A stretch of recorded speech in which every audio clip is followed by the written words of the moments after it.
Lecture de la compilation post-mortem des écrits de Ellen G. White intitulée Tempérance. Chapitre 57. Le pouvoir du vote. Notre responsabilité en tant que citoyens.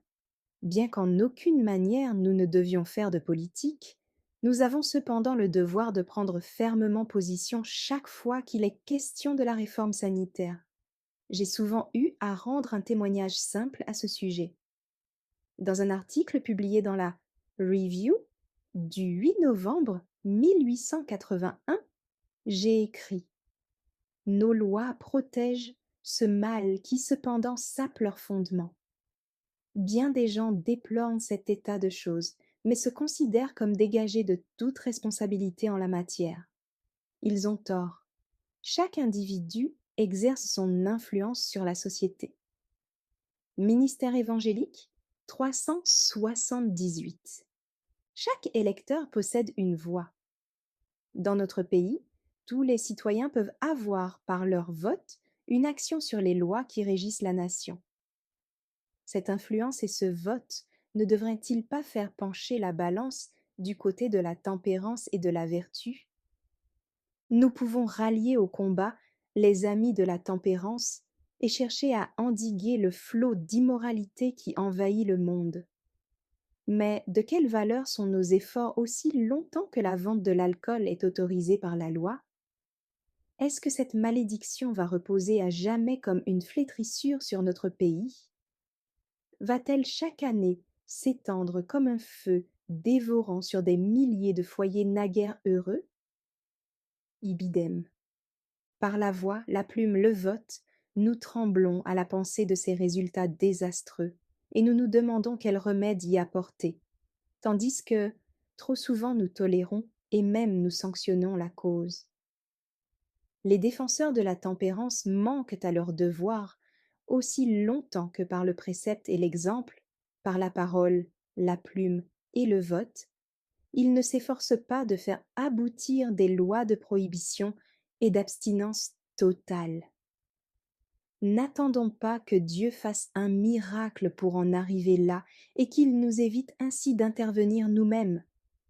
Nous devons attaquer de front cet ennemi géant.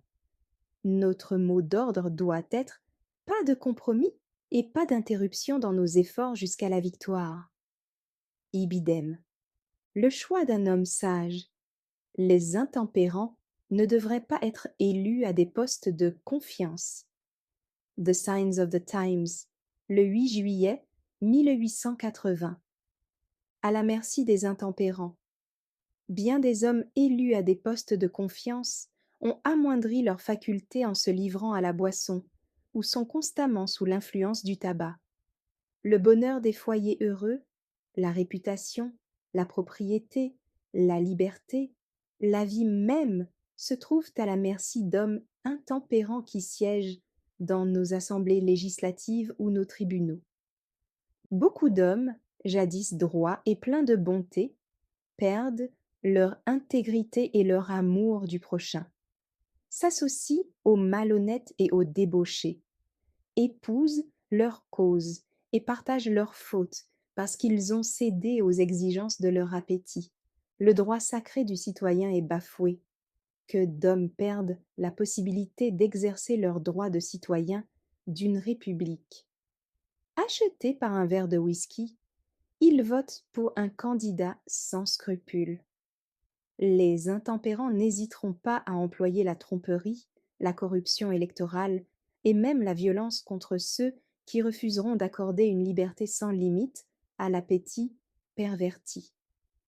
The Review and Herald, 8 novembre 1881. Responsabilité des citoyens passifs. Beaucoup apportent leur appui aux grands destructeurs. Ils l'aident par leur vote à détruire l'image morale de Dieu dans l'homme et ne tiennent aucun compte des familles qui sont avilies par un usage immodéré d'alcool. Manuscrit 87, 1898. Ceux qui approuvent par leur vote le trafic de l'alcool seront responsables du mal que font les victimes de la boisson. Lettre 243A, 1905. Une décision importante de nos pionniers, extrait du journal d'Ellen White, 1859. Nous avons assisté à une réunion dans la soirée. Réunion intéressante où chacun s'est exprimé à cœur ouvert. Alors qu'il était temps de conclure, la question du vote fut envisagée et discutée. James parle le premier, puis frère Andrews. Tous deux affirmèrent qu'il valait mieux favoriser le bien plutôt que le mal par notre comportement et qu'il est juste de voter pour les hommes tempérants qui sont en fonction dans nos villes plutôt que de courir le risque par notre silence d'être gouvernés par des intempérants. Frère Hewitt raconta une expérience récente et déclara qu'il était bon de voter. Frère Hart s'exprima avec sagesse. Frère Lyon était d'un autre avis. Personne ne fit d'objection au vote. Frère Kellogg a commencé à se rendre compte qu'il était raisonnable de voter. Une bonne ambiance régnait parmi les frères. Oh! S'ils pouvaient tous agir poussés par la crainte de Dieu! Des hommes intempérants sont venus aujourd'hui à nos bureaux. En termes flatteurs, ils ont approuvé les observateurs du sabbat, ne désirant pas participer aux élections, et ils espèrent que, comme les Quakers, nous nous en tiendrons à cette position. Satan et ses anges sont à l'œuvre à notre époque. Le diable a ses collaborateurs terrestres. Que Satan puisse être déçu, telle est ma prière. E.G. White Diary, dimanche 6 mars 1859. La leçon des peuples anciens. La prospérité d'une nation dépend des vertus et de l'intelligence des citoyens. Pour posséder de tels bienfaits, les habitudes d'une stricte tempérance sont indispensables. L'histoire des peuples anciens fourmille d'exemples qui sont pour nous un avertissement. Le plaisir, la volupté et les mœurs dissolues ont préparé la décadence de ces peuples. L'avenir prouvera si notre pays aura profité de l'exemple et évité leur sort. The Review and Herald, le 8 novembre 1881, Ministère évangélique 379. Merci d'avoir écouté cette lecture. Si vous avez des questions ou des remarques sur le thème abordé, n'hésitez pas à les partager dans les commentaires et notre équipe ne manquera pas de les considérer. À bientôt sur lereste.org.